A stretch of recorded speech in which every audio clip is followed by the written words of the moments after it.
আলাইকুম ওরহমতুল্লাহি ওবরকাতুহ। সুপ্রিয় প্রবাদ সময়ের শ্রোতা বন্ধুরা, আজকে আমরা জানব মাগরিবের নামাজ ও ফজরের নামাজের পর যে দোয়া পাঠ করতে হয় এবং এই দোয়া মাগরিব এবং ফজরের নামাজের পর 10 বার পাঠ করলে অনেক ফায়দা হয়। অর্থাৎ কোন দোয়াটি বেশি বেশি পাঠ করবেন তা বলবো। মাগরিব ও ফজর নামাজের পর এই দোয়া পাঠ করবেন, লা ইলাহা ইল্লাল্লাহু ওয়াহদাহু লা শারিকা লাহু লাহুল মুলকু ওয়া লাহুল হামদু ইহয়ি ওয়া ইউমীতু ওয়া হুয়া আলা কুল্লি শাইইন কাদির। এই দোয়াটি মাগরিব ও ফজরের পর 10 বার পড়বেন। তিরমিজি, আহমদ। মাগরিব ও ফজরের পর 10 বার পড়বেন এই দোয়াটি।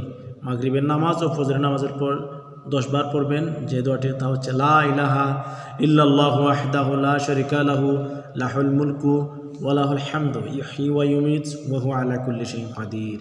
এখানে যারা আরবি পারেন না, বাংলা উচ্চারণ দেওয়া আছে, আপনারা এখান থেকে শিখে নেবেন। এই দোয়াটির অর্থ হচ্ছে, আল্লাহ ব্যতীত দাসত্ব লাভের যোগ্য কোনো ইলাহ নেই, তিনি এক, তার কোনো শরিক নেই। রাজত্ব তারই এবং প্রশংসা মাত্র তার। তিনি জীবিত করেন এবং মৃত্যু দান করেন, তিনি সকল কিছুর উপর ক্ষমতাবান। সুবহানাল্লাহ।